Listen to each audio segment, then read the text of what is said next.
चलो भाई, तो लेट्स कंटिन्यू एपी हम लोग कंटिन्यू कर रहे हैं। उससे पहले दो तीन नया बात हम लोग जानने जा रहे हैं जो हम लोग एनएच टर्म के बारे में जाने थे। उसके बाद हम लोग सम का तरफ मूव करेंगे।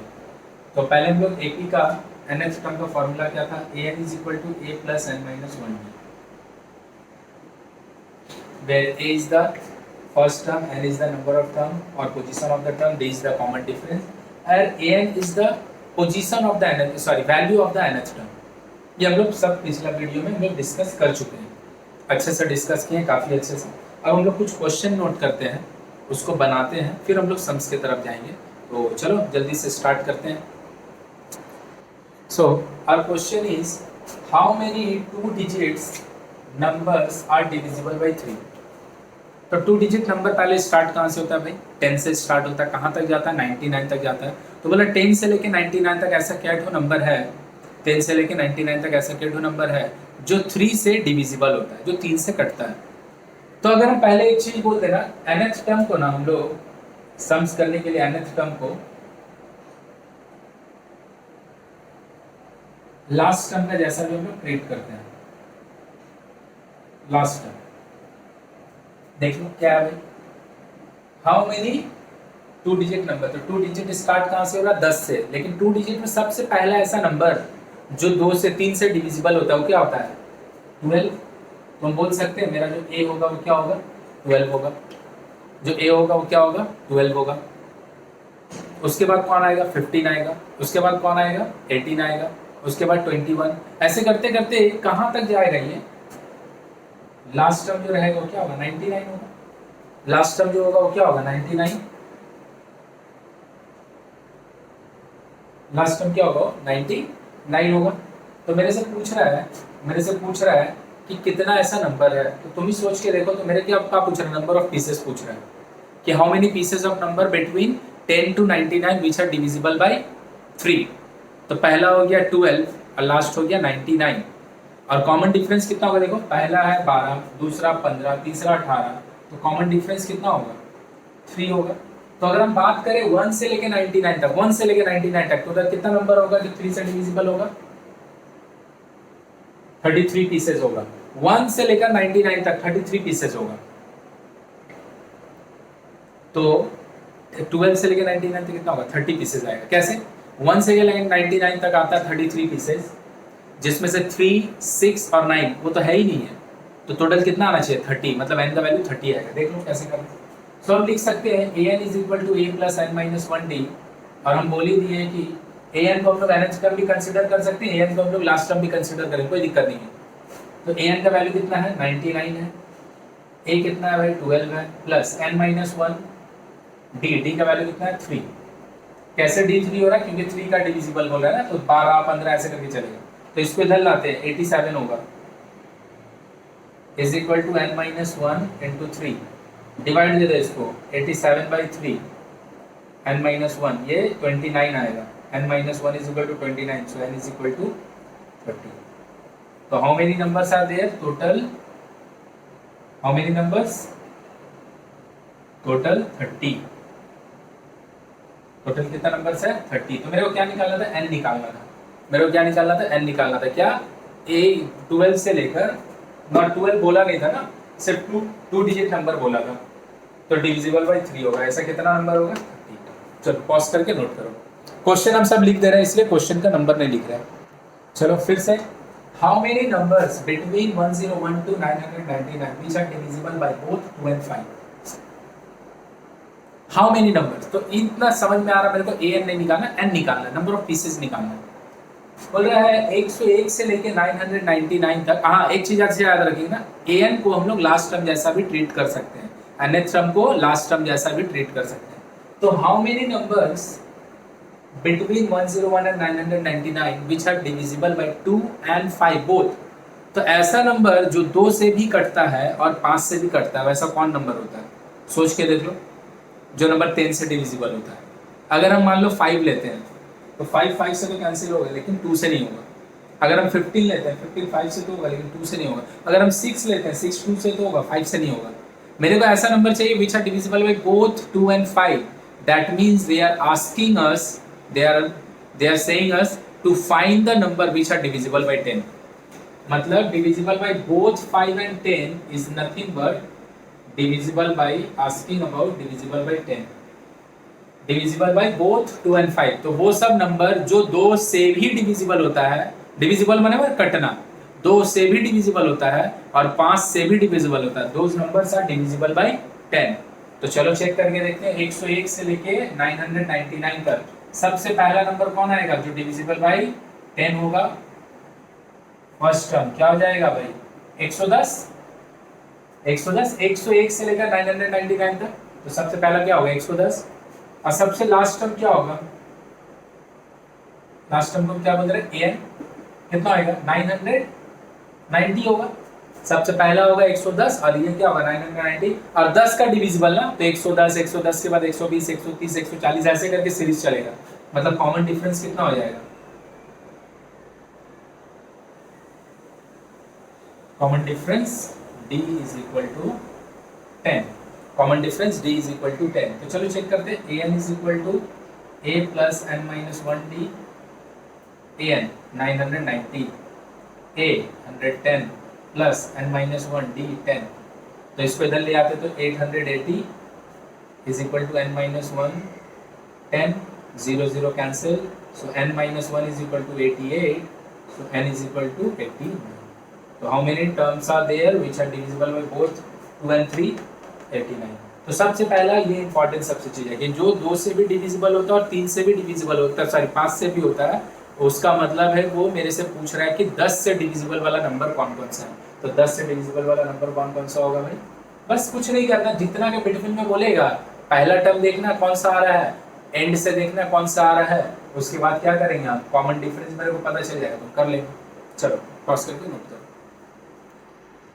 चलो भाई सेम क्वेश्चन का तरीका अलग है लेकिन निकालने एन को ही बोल रहे हैं. बोल रहा how many numbers lie between 10 to 300 which when divided by 4 leave a remainder 3.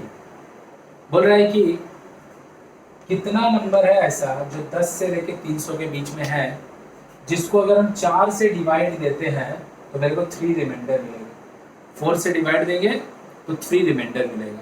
लेकिन कहाँ से कहाँ तक?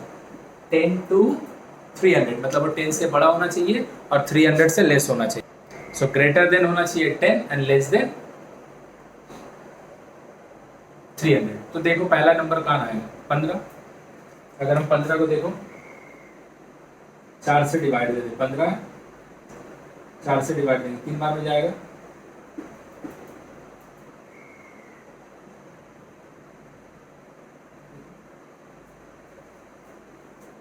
Divided by 4 then 3 is remainder. 15 से 10 से लेकर 15 के बीच और पहले कोई आएगा? नहीं आएगा. दूसरा नंबर कौन आएगा? दूसरा नंबर 19. दूसरा नंबर कौन आएगा? 19. 19 को अगर तुम 4 से डिवाइड देगा 4 क्वोशेंट आएगा, 16 जाएगा, 3 रिमाइंडर होगा. तो पहला आएगा 15, दूसरा देखो कितना आएगा? 19. When divided by 4 leave remainder 3. उसके बाद आएगा 23. When divided by 4 leave remainder 3. उसके बाद 27. तो ऐसे करके सीरीज चलेगा. तो फर्स्ट टर्म तो ऑब्वियसली हो गया, first term a is equal to 15. Common difference देख के ही समझ में आ रहा है कितना है भाई? 4. हमको क्या चाहिए? nth टर्म चाहिए, लास्ट टर्म चाहिए, तभी तो लास्ट टर्म को हम n से इक्वेट कर देंगे. तो लास्ट टर्म कैसे मिलेगा? देखो 300 से पीछे चेक करते हैं, 299 चेक करते हैं. अगर हम 4 से डिवाइड दिए 7 बार में किया 28, 7 बार में 28, 1 इज रिमाइंडर 19, 6 जाएगा. लो तो मतलब 299 is a that kind of number. 299 is that kind of number which when divided by 4 leave a remainder 3. तो ये भी क्या मेरा आंसर का पार्ट है ना. तो मतलब ये जो सीरीज चलेगा इसका सबसे लास्ट टर्म कौन आएगा? 299 आएगा. बोला वो 300 तक है लेकिन 300 तो ऐसा होता नहीं है. तो 300 से अंदर मेरे को कौन मिला? 299. अब 299 ही मिल गया, हो सकता है 298 भी मिलता, 297 भी मिल सकता, कोई भी मिल सकता. तो फर्स्ट टर्म हो गया कितना? 15. कॉमन डिफरेंस 4 और लास्ट टर्म जिसको हम लोग an बोल रहे हैं, लास्ट टर्म कितना हो गया भाई 299। तो बोला ऐसा कितना नंबर मिलेगा, चलो चेक कर लेते हैं। an is equal to a plus n minus 1d, an 299, a कितना है भाई 50 प्लस n माइनस 1, d कितना है भाई 4, इसको यहाँ लाते हैं 285 आएगा, 284 आएगा, is equal to n minus 1 into 4, divide दे दिए 71 आएगा, डिवाइड देना 4 7 इंटू 1 7 and 1, तो n is equal to 72। So there are 72 numbers which when divided by, which are in between 10 to 300, which when divided by 4 leaving a remainder 3, 3 reminder देगा अगर हम उसको 4 से डिवाइड देंगे। देख लो, बस लास्ट टर्म निकाल लेना, उसको n से इक्वल कर देना। मतलब इसका क्या है कि ये सीरीज अगर हम लिखते जाएं 27 के बाद 31 35 39 ऐसे करके अगर हम लिखते जाएं तो मेरे को ऐसा 1 piece 2 piece 3 piece 4 piece 5 piece ऐसा करके 72 पीसेस मिलेगा। 72 पीसेस ऐसा नंबर मिलेगा जो 4 से डिवाइड देने से 3 रिमाइंडर देता है, 4 से डिवाइड देने से 3 रिमाइंडर देता है। पॉज करके नोट करो। चलो, तो अब हम लोग एक क्वेश्चन करने, सॉरी क्वेश्चन वाले एक प्रॉपर्टी पढ़ रहे हैं। प्रॉपर्टी कुछ नहीं, तुम हमेशा से जानता है, कुछ नया नहीं बताने जा रहे हैं। वो प्रॉपर्टी क्या है कि if 3 terms are in AP, अगर 3 टर्म एपी में हो, फॉर एग्जाम्पल चलो हम लिख देते हैं ये, तो अगर हम ये तीनों एपी में हो सकता है, हाँ हो सकता है। फर्स्ट टर्म ये है, कॉमन डिफरेंस 5 है, इससे इसको माइनस किया तो कहा आया 5, इससे इसको ही माइनस करके तो 5 ही आ रहा है ना, तो ये तीनों यूपी में तो होगा। मतलब second term minus first term common difference देता है, third term minus second term भी तो कॉमन डिफरेंस ही देता है। तो अगर हम 3 टर्म बोलते हैं, let A B C are in AP, हम बोल दे रहे हैं कि ए बी सी तीनों एपी में है, ए बी सी तीनों एपी में है, तो हम बोल नहीं सकते हैं बी माइनस ए का जो वैल्यू होगा, बी माइनस ए का जो वैल्यू होगा क्या होगा, कॉमन डिफरेंस, और सी माइनस बी का भी जो वैल्यू होगा वो भी तो कॉमन डिफरेंस ही होगा। बी माइनस ए उसका जो वैल्यू होगा क्या होगा, कॉमन डिफरेंस, और सी माइनस बी जो होगा वो भी क्या होगा, कॉमन डिफरेंस ही तो होगा। तो ये दोनों क्या होगा, इक्वल होगा। तो if 3 terms are in AP, second term minus first term, if 3 terms are in AP, then second term minus first term is equal to, I can say, third term minus second term। एक ही चीज है भाई, second term minus first term भी मेरे को common difference देता है, third term minus second term भी कॉमन डिफरेंस देता है। तो हम ऐसे क्या बोल सकते हैं, b minus A is equal to C minus B. तो यहाँ से हम क्या कर रहे हैं, दोनों b को एक तरफ ले आ रहे हैं, तो दोनों b को अगर एक तरफ ले आएगा तो 2b इज इक्वल टू हम क्या बोल सकते हैं, a plus C. 2b is equal to हम क्या बोल सकते हैं, a प्लस सी। क्या मतलब है इसका कि अगर 3 टर्म एपी में होगा, अगर 3 टर्म एपी में होगा तो सेकंड वाला टर्म का जो 2 टाइम्स होगा, सेकंड वाला टर्म का जो 2 टाइम्स होगा वो फर्स्ट टर्म और थर्ड टर्म का समेशन का बराबर होगा। फर्स्ट टर्म और थर्ड टर्म का समेशन का बराबर होगा। जैसे तुम देख लो, तीनों एपी में है, हाँ है, तो सेकंड वाला टर्म को अगर हम मल्टीप्लाई कर दे 2 से तो तुमको कितना मिलेगा, 18। वो देखो फर्स्ट और थर्ड का सम का बराबर है, फर्स्ट और थर्ड का सम का बराबर है। मतलब क्या है भाई कि अगर 3 टर्म मेरे को एपी में बोल रहा है, अगर मेरे को 3 टर्म एपी में बोल रहा है तो हम second term minus first term is equal to third term minus second term लिख सकते हैं। या फिर उसी से, यही चीज से तो ये आ रहा है ना, b b b two b and c plus a, कि सेकंड टर्म का 2 times is equal to first term plus third term. जल्दी से प्रॉपर्टी नोट करो, इसके ऊपर एक सम्स कर रहे हैं तब और ये क्लियर होगा। तो देख लो क्या है, if n-2, 4n-1 and 5n+2 are in AP, they have said these 3 are in AP, AP में है, मेरे को चेक नहीं करना है, AP में है, find n। तो क्या भाई अगर 3 टर्म AP में होगा तो हम बोल ले सकते हैं second term minus first term is equal to third term minus second term. तो ये क्या होगा भाई, 4n-1 माइनस ब्रैकेट डालेंगे ना, क्योंकि दोनों टर्म एक साथ है ना, ब्रैकेट से साइन चेंज होगा, 5n+2 माइनस 4n-1। तो क्या हो गया देखो, 4n-1 minus n plus 2 is equal to 5n plus 2 minus 4n plus 1, तो दिस टू 3n और ये दोनों मिलके देगा 1, ये दोनों मिलके देगा n और ये देगा 3। इसको यहाँ लाएं तो 2n is equal to 3 minus 1, तो 2n is equal to 2, n is equal to 1, n is equal to 1। और इसी को अगर हम ऐसे भी कर देना, क्या है भाई, अगर 3 टर्म एपी में होगा तो सेकंड वाले का 2 गुना इज इक्वल टू, सेकंड वाले का 2 गुना is equal to first plus third. देखो उससे भी अगर करते हैं सेकंड वाले का 2 गुना 2 इंटू 4n, मैं जैसे तुमको सिंप्लीफाई करने थोड़ा सा आसान हो जाता है खाली सिंप्लीफाई। सेकंड वाले का 2 गुना is equal to first term plus third term, देख लो तो is equal to 8n minus 2 is equal to n minus 2 plus 5n plus 2, तो ये हो गया 8n, ये 6n है, लेफ्ट में ले आते हैं, 8n minus 6n is equal two plus 2 minus 2 cancel out, इसको राइट में ले आए तो 2, देख लो 6n लेफ्ट में ले आए, 2 को यहाँ राइट में ले आए, तो क्या हो गया 2n is equal to 2, n is equal to 2। तो हो सकता है मे भी तुमको देख के लग रहा होगा कि ये वाला जो सॉल्व करना है ये आसान है, ये भी आसान है, इसी से तो ये प्रॉपर्टी निकल के आ रहा है, कुछ अलग थोड़ी है। तो तुम ऐसे सॉल्व करो, ऐसे सॉल्व करो, कोई दिक्कत नहीं है, सिंपल सा है लॉजिक की। अगर 3 टर्म एपी में होगा तो जो सेकंड वाले टर्म का 2 टाइम्स है वो थर्ड वाले का, सेकंड वाले टर्म का जो 2 टाइम्स है वो थर्ड वाले, सॉरी सेकंड वाले टर्म्स का जो 2 टाइम है वो फर्स्ट और थर्ड का क्या समेशन का इक्वल होगा। चलो पॉज करो, नोट करो।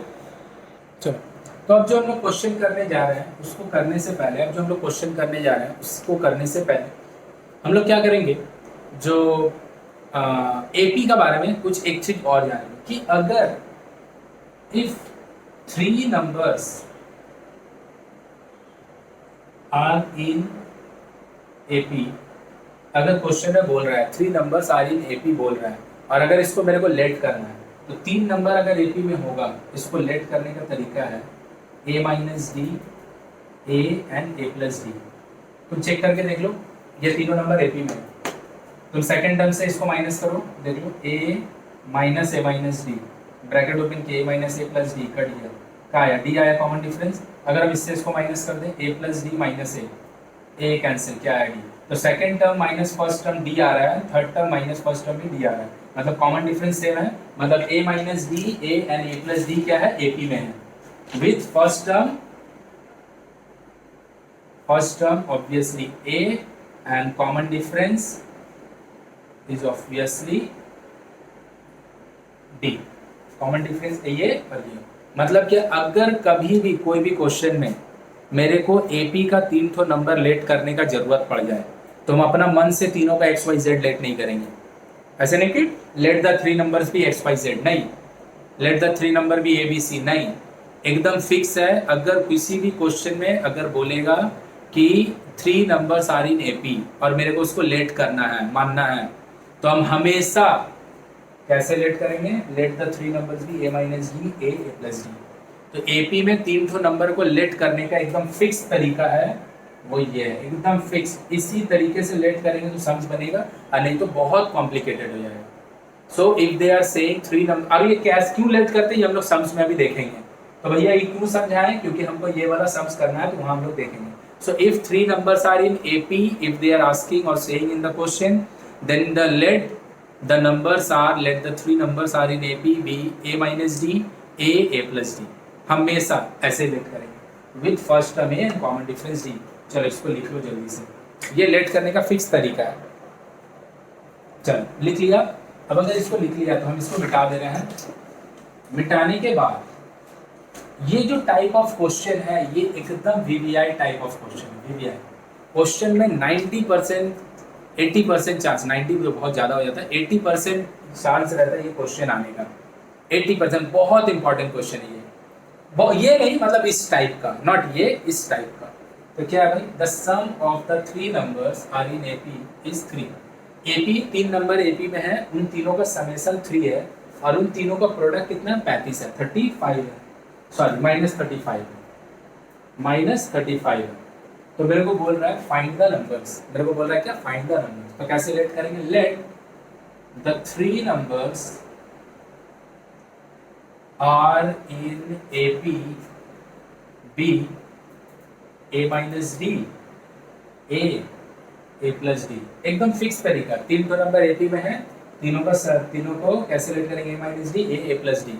अब देखो अकॉर्डिंग टू सम, तीनों का सम क्या दिया है भाई, तीनों का सम क्या दिया है भाई 3, तीनों का सम कितना दिया 3, a minus D A plus d, d d cut गया तो 3a is equal to 3, so a is equal to 1। देखो फर्स्ट टर्म आ गया, फर्स्ट टर्म कितना आ गया 1। ये इसीलिए लेट करते हैं ऐसे, क्योंकि ना कॉमन डिफरेंस कट जाता है, a का वैल्यू डायरेक्ट आ जाता है। और ये तीनों एपी में है भी, हम प्रूफ करके दिखा दिए। और ऑब्वियसली जो नंबर है इसमें फर्स्ट टर्म का काम कौन कर रहा है, a, एकदम फिक्स तरीका है, ऐसे ही लेट करेंगे। और कॉमन डिफरेंस का काम कौन कर रहा है भाई, d। और क्या बोल रहा है, तीनों का प्रोडक्ट कितना है, अगेन तीनों का प्रोडक्ट कितना है, डी भी तो निकालना है ना, नंबर निकाल कर। तीनों का प्रोडक्ट है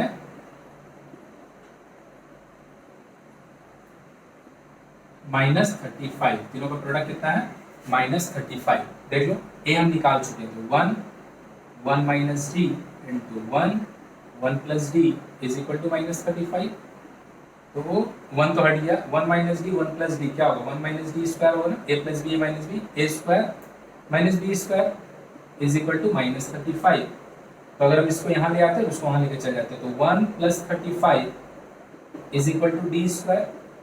सो डी इज इक्वल टू क्या होगा, root under 36 and then D is equal to +-6। अब देखो सबसे इंपॉर्टेंट बात यह है कि तुम लोग यहाँ पे डी को क्या लिख देगा, रूट अंडर 36 को 6। ये तो हम लोग का आदत ही नहीं होता कि प्लस माइनस लिखें। अब हम माइनस क्यों नहीं लिखेंगे भाई, कॉमन डिफरेंस नेगेटिव होता है, हम लोग जानते हैं। कॉमन डिफरेंस पॉजिटिव हो सकता है, नेगेटिव हो सकता है, जीरो हो सकता है, फ्रैक्शन हो सकता है, डिजिट कुछ भी हो सकता है कॉमन डिफरेंस। तो हम लोग माइनस को क्यों लेंगे, सॉरी माइनस को क्यों नहीं लेंगे। तो कॉमन डिफरेंस क्या आया, 6 भी आया है और -6 भी आया है। तो मेरे को फर्स्ट टर्म भी पता चल गया है, अब मेरे को कॉमन डिफरेंस भी पता चल गया। तो हम लोग एपी का नंबर ना निकालने बोला है, फाइंड द 3 नंबर्स।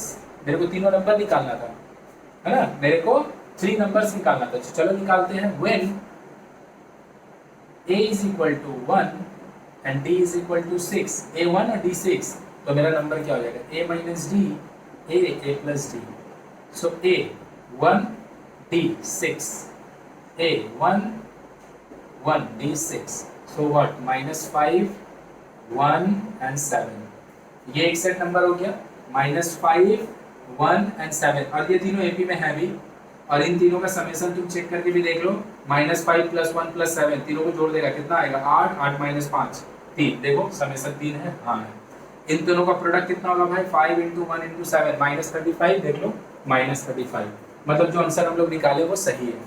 अगेन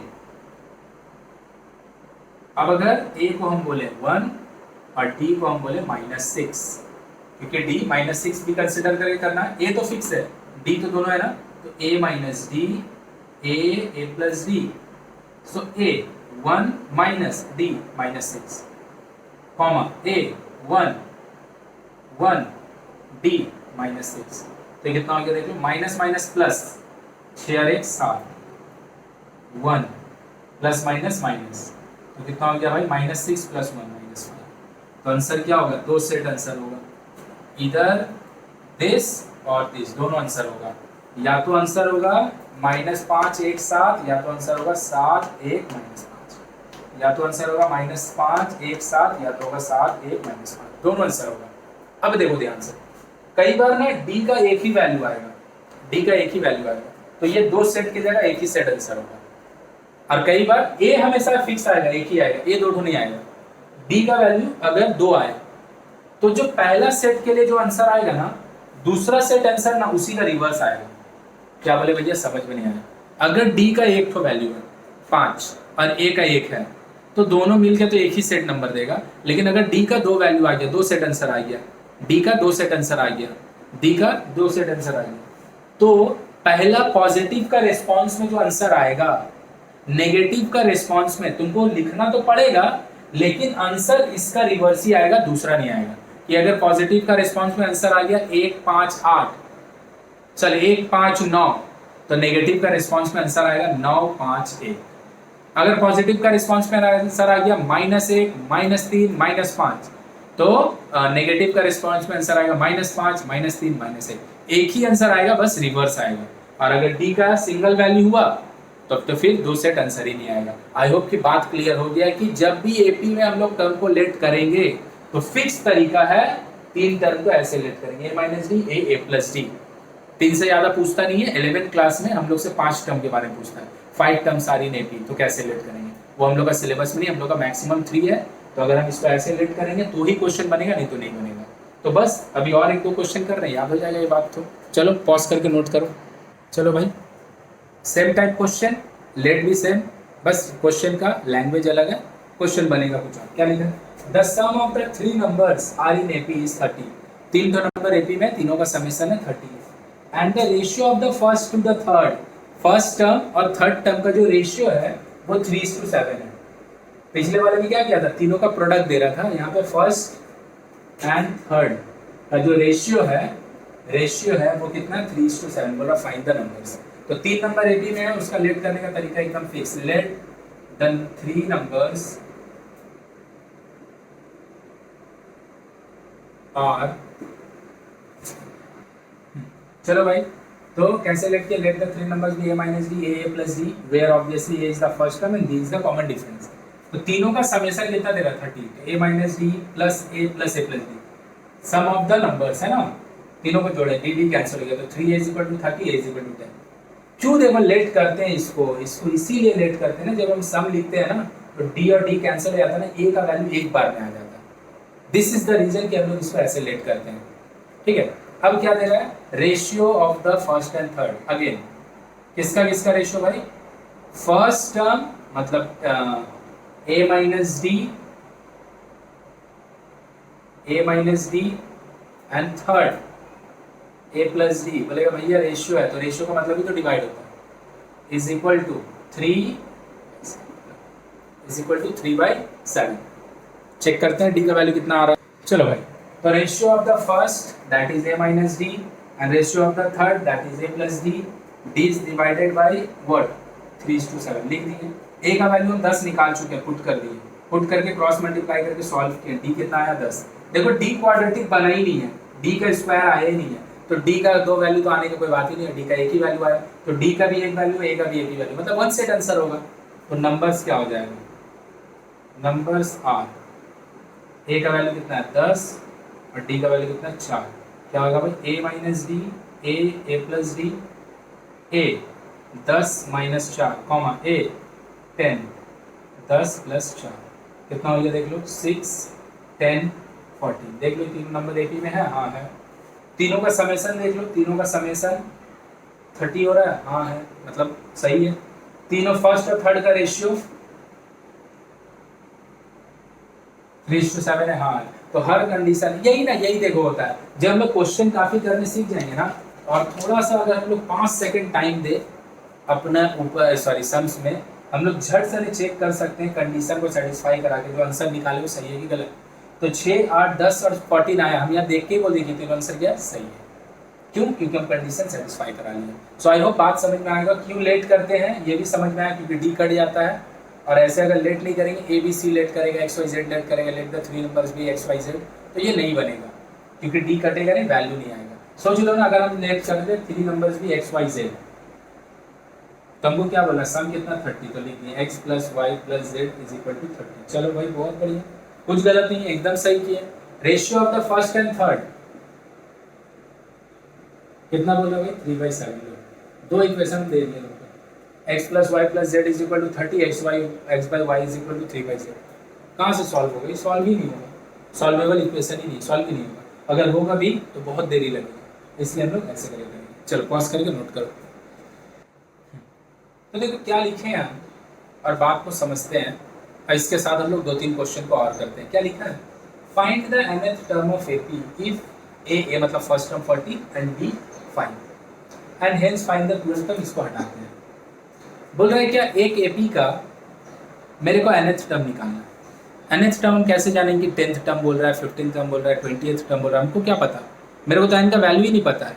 मतलब जो हम लोग टर्म निकालेंगे ना उसमें n बचा रहेगा।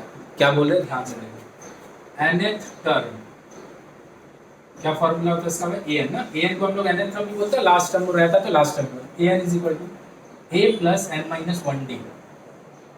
फर्स्ट टर्म कितना है 14, n का वैल्यू तो पता ही नहीं, मेरे को लिख दिया n माइनस 1, d का वैल्यू कितना है 5, तो कितना हो गया भाई 14 प्लस 5n माइनस 5 है ना, 5 मल्टीप्लाई तो कितना हो गया 9 प्लस 5n, 9 प्लस 5n, मतलब nth टर्म क्या होगा 9 प्लस 5n। अब nth टर्म कौन सा टर्म है मेरे को नहीं पता भाई, हमको क्या पता n कौन सा है, तो nth टर्म जब मेरे को निकालने बोलेगा, मतलब n का वैल्यू नहीं दे रहा है, तो जो वैल्यू निकलेगा ना उसमें n रहेगा, जो वैल्यू निकलेगा उसमें n रहेगा, बिकॉज मेरे को n का वैल्यू पता नहीं है, मेरे को n का वैल्यू पता नहीं है, तो nth टर्म क्या हो गया 9 plus 5। This is our answer, यही हमारा आंसर है। उसके बाद क्या बोला, hence find the 12th term, hence find the 12th term. देखो find the 12th term and hence find the 12th term, दोनों दो अलग चीज है, आंसर सेम है लेकिन दोनों दो अलग चीज है। कैसे, हेंस का मतलब होता है ना, हेंस का मतलब होता है हिंदी में अतः, जो भी हो, हम लोग जो पहला पार्ट को सॉल्व किए हैं उसका हेल्प लेकर अगर हम लोग 12th टर्म को निकालते हैं वो हेंस के अंदर आता है। मतलब हेंस का मतलब जब भी हेंस रहेगा तो जो हम लोग पहला पार्ट में काम करते हैं, जो हम लोग पहला पार्ट में काम करते हैं उसका हेल्प लेके अगर हम लोग 12th टर्म निकालते हैं उसका मतलब होता है हेंस। और अगर बोलता है खाली फाइंड द 12th टर्म, तुमको जैसे निकालना निकालो, तो देखो हम पहले direct find the 12th term निकालते हैं। तो 12th टर्म निकालने का मतलब क्या भाई, a12 a plus N minus 1d, यही ना होता है, चलो लिख दिए an क्या होता है a plus N minus 1d, हमको 12 निकालना, तो n का वैल्यू 12 पुट किया, a कितना दिया 14, n 12 तब निकालना था 12 माइनस 1 और d का वैल्यू कितना है 5। ध्यान से देखना, बात समझना, 11 इंटू 5 55, ऐड कर दिए 69, तो 12th टर्म कितना आ गया भाई 69, 12th टर्म कितना आ गया 69। लेकिन हम इसका डायरेक्ट फॉर्मूला यूज किए, तो हम जो पहला पार्ट में फाइंड किए हैं उससे थोड़ी निकाले हैं। अब देखो हेंस का क्या मतलब, हेंस का मतलब होता कि मेरे को an का वैल्यू पता चल गया, an मेरे को an का वैल्यू पता चल गया। an का क्या मतलब है भाई, nth टर्म, ये 10वां टर्म भी हो सकता है, 50वां टर्म भी हो सकता है, 100वां टर्म भी हो सकता है, 12th टर्म भी हो सकता है, 50 कुछ भी हो सकता है। तो अगर हम n का वैल्यू 12 पुट कर दें ये वाले में, तो मेरे को 12 तक पता चल जाएगा। तो देख लो a12 is equal to 9 plus 5 into n, n कितना 12 टर्म बोला कितना आ रहा है 60 प्लस 9 69, देख लो। तो ये भी 69 आया और ये भी 69 आया, लेकिन मेरा जो क्वेश्चन था उसके अकॉर्डिंग ये आंसर नहीं चलेगा, ये तरीका नहीं चलेगा, ये आंसर नहीं, ये तरीका नहीं चलेगा। क्यों? क्योंकि मेरे को हेंस करके बोला, हेंस का मतलब जो फर्स्ट पार्ट में आंसर निकाले हैं उससे निकालना है मेरे को वैल्यू। तो ये भी 69 है, ये भी 69। इसका क्या मतलब है, इसका मतलब है हम nth टर्म का फॉर्मूला निकाल लिए, nth टर्म का फॉर्मूला निकाल लिए। अब मेरे को 10 टर्म 10th टर्म चाहिए होगा, हम यहाँ n का वैल्यू 10 पुट कर देंगे तो 10 तक पता चल जाएगा। अगर हमको 500 टर्म चाहिए होगा, हम n का वैल्यू 500 पुट कर देंगे तो 5000 टर्म पता चल जाएगा। मेरे को अगर चाहिए होगा 955 टर्म दिस टर्म, तो हम क्या करेंगे, n का वैल्यू 955 पुट कर देंगे तो मेरे को किसका वैल्यू पता चलेगा, 955th टर्म का वैल्यू पता चल जाएगा। तो क्या बोल रहे हैं, ध्यान से देखो, थोड़ा सा इसको समराइज करते हैं। जब भी nth टर्म निकालने बोलेगा तो मेरे को तो n का वैल्यू पता नहीं रहेगा, जब भी nth टर्म निकालने बोलेगा मेरे को n का तो वैल्यू पता नहीं रहेगा, मतलब मेरा जो टर्म आएगा it will itself contain n, it will itself contain n। अब मेरे को जो भी टर्म चाहिए होगा अगर हम इसमें पुट करते चल जाएं, अगर मेरे को जो भी टर्म चाहिए होगा हम अगर इसमें पुट करते चल जाएं, मेरे को वो वैल्यू मिलते जाएगा। पॉज करके नोट करो, एक क्वेश्चन और कर रहे हैं, एकदम देखो सेम टू सेम क्वेश्चन लिखा, find the nth term of AP if first term is -3, common difference is this and hence find the 8th term. तो देखो हमको nth टर्म चाहिए भाई, a है -3, d है 4, n मेरे को पता ही नहीं, तो क्या लिखेंगे, an is equal to nth term is equal to a plus n minus 1d। So a -3 plus n minus 1 पता ही नहीं है तो ऐसे रहेगा d 4, तो कितना हो गया भाई -3 plus 4n minus 4, so this is what -7 plus 4, so this is our nth term, this is our nth term. ये nth टर्म का फॉर्मूला, ये कुछ भी टर्म हो सकता है, 50 100 1000 500 200 जो भी टर्म हो सकता है, लेकिन मेरे को कौन सा टर्म चाहिए, 8th टर्म। तो n का वैल्यू क्या कर देंगे, 8 पुट कर देंगे। तो देख लो a 8, इसी फॉर्मूला में n का वैल्यू अगर 8 पुट कर देंगे तो देख लो 32 माइनस दिस, 32 माइनस दिस कितना आ गया? तो एथ टर्म क्या होगा भाई? Th term will be 25। Th term क्या हो जाएगा? 25 हो जाएगा। एथ टर्म क्या हो जाएगा? देख लो 25। अब यही अगर हम फॉर्मूला पुट करके एथ टर्म निकालते हैं, a n is equal to a plus i minus 1 d, देख लो तब भी वही आएगा। A minus 3 plus eight term बोला तो एन का वैल्यू 1 इंटू डी 4 माइनस 3, ये कितना आएगा? ये कितना हो जाएगा? 7 इंटू 4 28 माइनस 3। मतलब इससे क्या पता चल रहा है कि अगर कोई nth टर्म का मेरे को वैल्यू पता चल जाए, nth टर्म का वैल्यू पता चल जाए 4n प्लस 1, हम क्या करेंगे? अगर n का वैल्यू 1 पुट कर देंगे हमको फर्स्ट टर्म पता चल जाएगा, 2 पुट कर देंगे सेकंड टर्म पता चल जाएगा, 3 पुट कर देंगे फोर्थ टर्म पता, थर्ड टर्म पता चल जाएगा। कैसे करते हैं बताते हैं, इसको पॉज करके नोट करो। चलो भाई, तो देखो क्वेश्चन क्या है। Again I am not writing the number of the which question is this, the number of the question, because हम क्वेश्चन ही यहाँ पे लिख दे रहे हैं, तो नंबर जान के हम क्या करेंगे? कौन सा नंबर? बोल रहे if nth term of AP is -2n plus 6 find the AP। तो फाइंड द AP का क्या मतलब होता है? AP सीरीज लिखना है। AP सीरीज कैसे लिखेंगे? चार्ट पर टर्म लिख के डॉट डॉट लिख के आंसर लिख देंगे। ये हम लोग पहले सीखे प्रीवियस वीडियो में, लेकिन वो सीरीज लिखने के लिए मेरे को क्या चाहिए रहता है? A और D चाहिए रहता है, फर्स्ट टर्म और D चाहिए रहता है। कैसे निकालेंगे? देखो nth टर्म कितना दे रहा है? -2n plus 6। तो अगर मेरे को फर्स्ट टर्म चाहिए होगा तो हम इक्वल टू क्या पुट करेंगे? 1। तो फर्स्ट टर्म मेरे को चाहिए तो हम क्या करेंगे? Put n is equal to 1। तो देखो A1 मतलब A है ना, A1 का मतलब first term, -2 into 1 plus 6 that is 4। तो फर्स्ट टर्म कितना आ गया? 4। सेकंड टर्म निकालते हैं। सेकंड टर्म कैसे निकालेंगे? Putting n is equal to 2, किस में? इसी में A2 -2 इंटू n कितना है भाई? 2 प्लस 6 कितना आ गया? देख लो -4 2। तो फर्स्ट टर्म है 4, सेकंड टर्म है 2। फर्स्ट टर्म है 4, सेकंड टर्म है 2। तो यहाँ से हमको कॉमन डिफरेंस नहीं पता चल जाएगा? कॉमन डिफरेंस कितना होगा? Second term minus first term है ना, second term minus first term होता है common difference. Second term minus first term तो कितना आ रहा है? -2। तो चलो सीरीज लिख दे रहे हैं। सीरीज कैसे लिखते हैं भाई? First term A, second A plus D, third A plus 2D, यही है ना जनरल टर्म ऑफ AP। हाँ, या फिर अपना लैंग्वेज भी बोल सकते थे, फर्स्ट टर्म 4 था, second term A minus D मतलब 4 माइनस 2 2 है। तो फर्स्ट 4 है, दूसरा 2, उसके बाद क्या आएगा? 0 आएगा। उसके बाद क्या आएगा? -2 आएगा। हालांकि हम फॉर्मूला लिख के नहीं लिख रहे हैं, अगर फॉर्मूला से भी करता तो यही आता। देखो फर्स्ट टर्म है 4, दूसरा 2 है, मतलब 2 करके घट रहा है, तो ये 2 होगा, फिर 0, फिर -2। बोलेगा लिख के दिखाइए, देखो लिख के दिखा दे। फर्स्ट 4 है, ये क्या होगा? 4 प्लस ऑफ -2, ये क्या होगा? 4 प्लस ऑफ 2 इंटू -2, ये क्या होगा? 4 प्लस ऑफ 3 इंटू -2 है ना, कॉमन डिफरेंस तो -2 है, तो ये हो गया 4 4 माइनस 2 2, ये क्या होगा? -4 प्लस 4 0, ये क्या होगा? 4 plus -6 -2 dot dot dot put करके भी निकाल लिया, ऐसे भी निकाल लिया। तो nth टर्म जैसे ही मेरे को पता चलेगा हम क्या करेंगे? 1 2 3 4 पुट करेंगे, उससे क्या करेंगे? कॉमन डिफरेंस, सॉरी 2 पुट करेंगे, एक पुट करेंगे फर्स्ट टर्म, 2 पुट करेंगे सेकंड टर्म, दोनों को माइनस कर देंगे, कॉमन डिफरेंस पता चल जाएगा। फर्स्ट टर्म पता है, कॉमन डिफरेंस पता है, सीरीज लिख देंगे।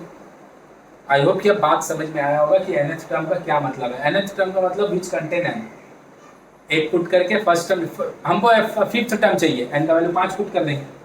हमको 20th टर्म चाहिए, n का वैल्यू 20 पुट कर देंगे। चलो पॉज करो, नोट करो। चलो भाई, क्वेश्चन क्या दे रहा है? If find the x if x plus 2 2x and 2x plus 3 are in AP। ये 3 नंबर है, ये तीनों AP में है, तो हम क्या बोलेंगे भाई? कंडीशन हम जानते हैं according to sir, if 3 are in AP, AP का क्या कंडीशन है? Second term minus first term is equal to third term minus second term, ये। और दूसरा क्या है? 2 into second term is equal to first term plus third term, first term plus third term. देख लो, second term minus first term is equal to third term minus second term, third term minus second term. तो ये वाला चीज तुम लिख, अच्छा ये लिख, दोनों एक ही चीज है, ये दोनों एक ही चीज है। देखना इसको अगर 2x को यहाँ ले आएंगे तो क्या होगा 4x, और ये वाला पार्ट को अगर वहाँ लेके चले तो 2x + 3, एक ही चीज है दोनों, कुछ अलग नहीं है, लेकिन ये आसान होता है ना हम लोग को समझने में। सो 4x = 3x + 5, तो अगर इसको हम लेफ्ट में ले आए